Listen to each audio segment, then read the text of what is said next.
Рамазандагы жакшы амалдарды дагы улансак, анда ошол амал жагат экен Аллахчы. Кээде карасаң адамдар жаштыруу эле картайып кетет. Чачтары агарып кетет, жүдөп кетет, чачтары түшүп калат, жүзү өзгөрүп кетет. Эмне үчүн? Сүннөттүн пайдасында бир хадисте келет, өзгөчө 3 пайда бар дейт да. Кайсыл инсан бактылуу десе, өмүрү узун болуп, жакшы иштери көп болсо, ошол инсан бактылуу экен.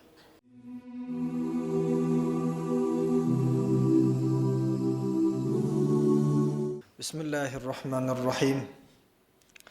Alhamdulillahi Rabbil alamin. Wassalatu wassalamu ala ashrafil anbiya'i wal mursalin. Wa ala alihi wa ashabihi wa atba'ihi ajma'in. Amma ba'd. Allah Ta'alaga çeksiz maqtolar bolsun. Suyuktүү peygamberimiz Muhammed sallallahu aleyhi ve sellem'e Allah Ta'ala'nın salamı jana rahmatı bolsun. Allah subhanahu wa ta'ala ismenen bizge ötö berekелүү Ramazan ayын берип, Ramazan ayında Allah Taala көп жакшы амалдарды кылып, күнөөлөрүбүздүн кечирилишине, тозоктон кутулушубузга Allah Taala мүмкүнчүлүк берип, жамаат менен намаздарды окуп, көп жакшы кызматтарды кылганга Allah Taala мүмкүнчүлүк берди. Allah Taalaga şükür айтышыбыз керек. Жана дуа кылышыбыз керек. Кийинки Рамазанга дагы Allah Taala аман эсен жеткирсин. Себеби ыймандан кийин эң кымбат жакшылык бул тынчтык экен да. Пайгамбарыбыз саллаллаху алейхи ва саллям өзүнүн мечитинде минбарында олтуруп, үммөтүнө динди үйрөткөн, үммөтүнө жакшылыкты үйрөткөн. Абу Бакыр сахаба радиаллаху анху пайгамбар алейхиссалам көз жумгандан кийин бир жыл өттү арадан. Минбарга чыкты дагы пайгамбар алейхиссаламдан бир тепкич ылдый түштү. Пайгамбар алейхиссалам турган жерге, пайгамбар алейхиссалам олтурган жерге олтурган жок. Бир тепкич ылдый түштү дагы ошол жерден үммөткө хутба айтты да. Насаат айтты. Билгиле, Allah Taala эң чоң берген белеги бул ыйман. Allah Taala кимге ыйман берген болсо, анда өтө чоң жакшылык бериптир. Allah Taala ал пендесин жакшы көрүптүр. Эми ыйманга тең келе турган эч бир жакшылык жок. Эми ыймандан кийинки эле жакшылыкты силерге айтайынбы? Ыймандан кийинки эле экинчи жакшылык бул тынчтык дейт да. Бүгүнкү күндү көрүп, эртеңки күндү көрбөгөндөр бар. Быйылкы жылы жашап, кийинки жылы жашабагандар бар. Бул Рамазанды көрүп, кийинки Рамазанга катышпагандар бар. Ошондуктан сиз менен биз Аллах Тааладан ар дайым ыйманды сурайлы, жана тынчтыкты сурайлы. Аллах Таала тынчтык берсе, ден соолук берсе, күч кубат берсе, жакшылыктар да келет ошол мененчи. Кайсыл инсан бактылуу десе, өмүрү узун болуп, жакшы иштери көп болсо, ошол инсан бактылуу экен. Көп убакыт жашады, өмүрү узун болду. Жашоосунда жакшылыктар көп. Ал инсан бактылуу инсан. Эмнеге? Ал көп жашады, көп ибадат кылды, анын бейиши чоңойду, анын жакшылыгы көбөйдү, сооптору көбөйдү. Аллах Тааладан ыйман сурашыбыз керек экен. Ошо менен биргеликте биз тынчтык дагы сурашыбыз керек экен. Өмүр дагы, жакшылыкты дагы сурашыбыз керек экен да. Алхамдулилlah. Эми Алла субханаху ва таалага жага турган, Аллах Таалага жакындыда турган өзгөчө бир истикомат деген амал бар. Туруктуулук. Ар дайым калтырбастан, үзбөстөн бир жакшы ишти аткара турган болсок, ошол истикомат болот, ошол туруктуулук болот. Аллах Таалага ошол жагат экен. Рамазан айында канча жакшы амалдарды баштаган болсок, жакшы амалдарды кылган болсок, эми ошол жакшы амалдарды дагы улантайлы, ал Рамазанга чектелип калбасын. Рамазандан башка күндөрү дагы биз Рамазандай жашайлы. Сый урмат, икром, сыйлоо, урматтоо бири-бирибиздичи. Бири-бирибизге жакшылык каалоо, жакшы амалдарда жарышуу. Рамазандагы жакшы амалдарды дагы улансак, анда ошол амал жагат экен Аллахчы. Дайыма кылган амал жакшы экен. көп амал кылып туруп бирок токтоп калса, андан караганда bir жакшы иш болуп жатса, дайыма болуп жатса, аз болсо дагы саз болуп дайыма болуп жатса, токтобосо, ошол Аллах Таалага жагат экен да. Аллах Тааладан сурайлы, Аллах ушул жакшылыктарды токтотпой, дагы көбөйтүп жакшы амалдар кылганга мүмкүнчүлүк берсин деп Аллах Таалага кайрылайлы, дуа кылайлы. Берекелүү хадисте пайгамбарыбыз саллаллаху алейхи ва саллям айтат: "Ахаббул а'мал илаллахи адвамуха ва ин қалла." Аллах Таалага амалдардын ичинен эң эле сүйкүмдүүсү, эң эле жакшысы бул дайыма болгону дейт. Ар дайым болуп, токтобой, үзүлбөй турганы. Эгерде аз болсо дагы дейт да. Бир жакшы амал болсо, үзүлбөсө ошонун таасири сөзсүз тиет экен да. Үзүлүп калбаш керек экен болгонучу. Аз болсо дагы. Күнүгө бир пара Куран окуйсуз. Ошол үзүлүп калбасын. Ал толмойун сиз уктабаңыз. Күнүгө бир зикирди өзүңүзгө адат кылдыңыз. Ошол зикир калып кетпесин. Тахажжуд амалын баштадыңыз. Эчки сааганчалык убакыт болсо дагы, аз убакыт болсо дагы аны калтырбаңыз. Садака жакшы ишти кыласыз. Аз болсо дагы, бирок ошол аз амалды калтырбасак, анын таасири сөзсүз түрдө тиет экен да. Көп амал кылып калып кеткенден көрө, аз болсо дагы, саз болсо, ошол Аллахка жагат экен. Бул пайгамбар алейхисаламдын айткан кабары. Мисалы, жашообузда тажрыйбада өзүбүз ар бирибиз көргөнбүз. Эгер бир тамчы тамчыласачы бир жергечи, таштын үстүнө болсо дагычы. Бир тамчы тамчыласа, ал тамчы эч нерсе кылбайт. Ал жумшак ал назик, жумшак түшөт. Бирок ошол жумшак, назик тамчы тама берсе, үзгүлтүксүз токтобосо, анда натыйжа чыгат да.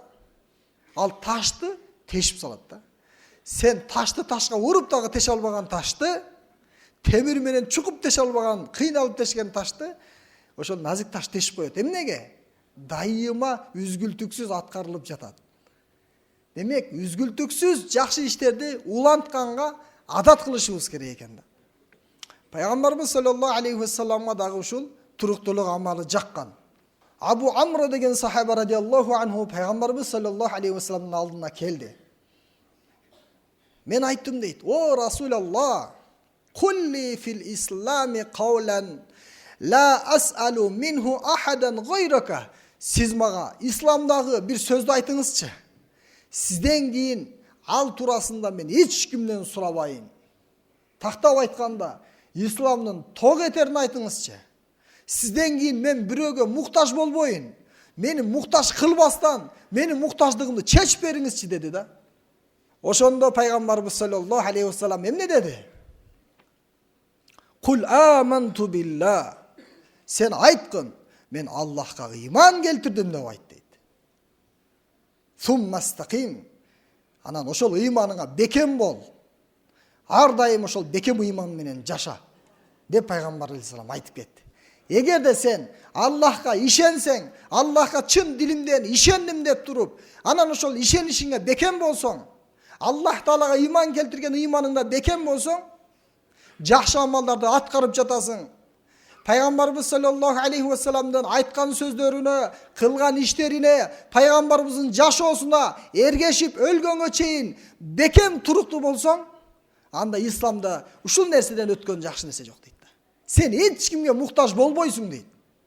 Эгерде сен туруктуу болсоң дейт. Демек туруктуу болуш керек экен. Жакшы ишти баштадыкпы, намазды баштадыкпы, калып кетпесин. Пайгамбарыбыздын бир сүннөтүн тирилтикпи, калып кетпесин. Ар дайым болсун. Пайгамбар алейхисалам дайым аткарган жакшы амалдардычы. Калтырган эмес, кыйынчылыктарга карабастан. Сахабалар дагы ошондой. Али радиаллаху анху пайгамбар алейхисаламдын пайдалуу бир зикирин үйрөнгөндөн кийин Фатима зикир деп аталат. Пайгамбарыбыз саллаллаху алейхи ва салламдын сүйүктүү кызы пайгамбарыбызга барып кичине муктаждыгын айтканда, кичине жардам сураганда, пайгамбарыбыз саллаллаху алейхи ва саллам жардамчы кулдан дагы, кызматчыдан дагы сага жакшыраак нерсе айтайынбы деп ар дайым жатарда Субханаллах 33 жолу, Алхамдулиллах 33 жолу, Аллаху акбар 34 жолу айтсаң 100 болот. Мына ушул зикирди сен эч качан калтырба, сага жардамчыдан дагы жакшы дейт. Ошондо Али радиаллаху анху жана Фатима радиаллаху анхумдар амал кылып, жана башкалар уккандар амал кылып, Сиффин сафары болгон, кыйын бир сапар болгон. Өтө Али радиаллаху анхунун жашоосунда өтө бир кыйынчылык учур болгон учурда дагы калтырган эмес экен да ошол зикиринчи. Демек, бир жакшы амалды үйрөндүкпү? Эми ошол жакшы амал калбасын, өмүр бою ошол жакшылыкты аткарайлы. Үйрөнүш бир жакшылык, аны аткарыш бул дайымый жакшылык экен да. Bir жерден суу алып ичтиң, токтоп калды. Бул бир жакшылык, бирок бир жерден тынбай суу агып турат. Бул көп жакшылык да. Ошондуктан биз туруктуу амал кылганга аракет кылышыбыз керек. Ар бир сахабада көптөгөн туруктуу амалдарды көрөсүз. Билал радиаллаху анхудан пайгамбар алейхиссалам сурады: "О Билал, мен сени бейиште көрдүм" дейт. Кадамыңдын үндөрүн уктум мен. Сен кайсыл амалың менен Аллахтан бир чоң үмүттөсүң дегенде, Билал радиаллаху анху айтты: "О Аллахтын элчиси, мен кайсыл эле учурда дарат алсам, 2 рекет намаз окуйм" дейт. Мен Аллах мүмкүнчүлүк беришинче намаз окуйм, калып кетпейт дейт да. Дарат алгандан кийинки намаз эч бир калып кетпейт, мен дайыма ошого бекеммин дейт да. Карасаңыз, бир амалга бекем болуу сизди бейишке алып барып койду. Болбосо дараттан 2 рекет намаз. Сиз дайыма эле намаз окуп жатасыз. Бирок ушул амалды калтырбасаңыз, анын таасири өзгөчө экен да. Bir sahaba beyiştik boldu. Beyiştik adamını көргүңөр келеби? Bir günü da, ikinci günü, üçüncü günü da ошол адамды көргөстү. Бирөө үйүнө конок болуп 3 күндөн кийин эч бир өзгөчө амалын көргөн жок. Куптандан кийин уктаң багымдатка турат экен да, тахажжудка дагы түнү ибадат кылууга турбайт экен. Мен акыркы күндөрү ойлоп калдым дейт да, мунун амалы эми анчалык деле бейишке татыктуу эмес го деп жаман ойлор келе баштады эми. Инсанчылык болуп, эми кантип бул бейиштик болуп калды деп таң калдым дейт. Анан өзүнөн сурадым дейт. Мен эч бир атам менен мамилем бузулган эмес, үзүлгөн эмес. Болгону сен үйүңө конок болуп бейиштик экениңди билиш үчүн кылган айла амалым болчу. Сиз кайсыл амалыңыз менен бир бейиштен үмүтүңүз бар дегенде, мен амалым ушул болгону ушул дейт. Өзгөчө бир амалым жок дейт. Кетип бара жатканда токтой турчу, менин дагы бир амалым бар. Мен күнүгө жатарда жүрөгүмдү тазалап жатам. Ким мага зыян берген болсо, менин акыма кирген болсо, мени капа кылган болсо, ошолордун баардыгын тең Алла үчүн кечирдим деп жатам. Бирок бул амалды мен дайыма кылам деди да. Көрдүңүзбү? Дайыма Билал радиаллаху анху бир амалдан бейиштик болуп жатса, ансори сахаба ушул амалы менен бейиштик болуп жатса, сиз дагы бейиштик боло аласыз. Эгерде кайсыл бир жакшы амалды баштап, туруктуу амал кылсаңыз да. Сүннөттүн пайдасында bir hadiste келет, өзгөчө 3 пайда бар дейт да. Биринчиси, кимде-ким сүннөткө бекем болсо, пайгамбардын кылган амалына бекем болсо, биринчи эле жакшылык ал инсанга Аллах Таала кадыр берет дейт. Бүткүл мусулмандар ал инсанды жүрөктөн мухаббат кылып жакшы көрүп калат экен да. Ошол инсанга жолугуп, ошол инсанды bir suhbat kılıp, ошол insan менен учурашып, ошол insan менен маектешини каалап, бардыгы жакшы көрүп калат экен. Ушундай адамдар көп болсо депчи. Сүннөткө бекем болсоңуз. Бардыгы сизди сүйүп, элдердин сүймөнчүлүгүнө ээ болот экенсиз. Экинчиси, кайсыл insan сүннөткө ар дайым бекем болсо, калтырбаса, ал инсанга Аллах Таала ушундай сүр берет экен. Динсиздер жана шайтандар ал инсандан сүрдөнүп, коркуп ал инсанга жакын келбейт экен. Ал инсандан таасирленип турат экен. Үчүнчү пайдасы, ал инсандын жашоосуна берекенин жааганы жааган дейт. Качан биз сүннөткө бекем болсок, пайгамбарыбыздын үйрөткөн амалдарына бекем болсок, Аллах Таала бизге ушундай даражаларыбызды көтөрүп коет экен да. Аллаху акбар. Пайгамбарыбыз саллаллаху алейхи ва саллям bir hadiste aytты. Qaribу силер орточо болгула дейт. Аша дагы чаппагыла, артта да калып кетпегиле. Жана силер туруктуу болгула. Саддиду дегени бир амалда туруктуу болуп, дайыма бир жакшы амалдарды аткаргыла дейт. Жана билгиле, силердин бириңер дагы өзүнүн амалы менен ийгиликке жетпейт дейт. Сахабалар сурашты, сиз дагыбы дегенде, мен дагы. Аллах Таала өз рахматын албаса, мен дагы ийгилигиме жетпейм. Силер эгерде ийгиликке жетем десеңер, анда туруктуу болгула дейт. Туруктуу деген аят бар го. Туруктуу бол. Жакшы амалда бекем бол. Калтырба. Күнүгө мусулман бол, күнүгө момун бол, күнүгө ыймандуу бол деген аят бул пайгамбар алейхисаламды картайткан да. Кээде карасаң адамдар жаш туруп эле картайып кетет. Эмне үчүн? Кыйынчылык көп жашоосундачы. Чачтары агарып кетет, картайып кетет, жүдөп кетет, чачтары түшүп калат, жүзү өзгөрүп кетет. Эмне үчүн? Кыйынчылык көп келди да жашоосундачы. Ал адам көргөн кыйынчылыкты башка адам көргөндө ал деле ошондой болот эле. Өтө катуу кыйынчылыктан адам баласы картаят экен. Ал эми Аллахтын элчиси айтып атат: Худ, Мурсалат, Амма ятасаалун. Ушул кыяматты чагылдырган, кыяматтын оор күндөрү баяндалган сүрөлөр мени картайтып койду дейт да. Өтө пайгамбарыбызды кыжалат кылган мына ушул кыяматтын акыбалы болчу. Эртеңки үммөттүн акыбалы болчу. Ошолордун катарында пайгамбардын жүрөгүн өйүтүп, пайгамбарыбыз картайып кетти. О Аллахтын элчиси, жапжаш болуп сиз улгайып кеттиңиз го. Сизге улгаюунун асарлары, таасирлери көрүнүп жатат го деген да. Пайгамбар алейхиссалам мына эмне себептен улгайгандыгын айтты. Кыяматтын акыбалы, оор кыйынчылыктары, кыяматтагы үммөттүн акыбалы пайгамбарыбызды картайтты. Жана вастаким кама умирта деген аят картайтты дейт да. Кандай буйрук берсем ошондой жаша деген өкүм мени картайтты дейт. Демек, бул туруктулук, бул жакшы нерсе, бирок кыйын нерсе да. Аны биз адат кылып аткарышыбыз керек. Кимде ким туруктуу болуп, жакшы амалдарга бекем болсо, ал инсандарга сүйүнчү кабарлар көп келген да Кур'ан аяттарындачы. Бир эмес, бир канча аяттарда келет. Мына ошолордун биринде Аллах Таала айтат: кайсыл инсандар ыйман келтирип туруп жакшы амалдарда дайыма аткарып, калтырбай намазындагы жана башка жакшы амалдарындагы баштаган жакшы амалдарын калтырбаса, ал инсандарга коркунуч да жок, кайгы да жок дейт. Алар бейиш ээлери, алар ушул кылган амалы себебинен бейишке кирет, себеби алар динде туруктуу дейт да. Демек, туруктулук бизге өтө зарыл экен да. Туруктуу болобузбу иншалла? А туруктуу болсоңуз эмне пайда? Сансыз пайда да, чексиз пайда. Алла субханаху ва таала Кур'ан аяттарында өтө көп айткан. Дагы бир аятта мындай дейт: Инналлазина қалу раббуналлаху сумма истақаму.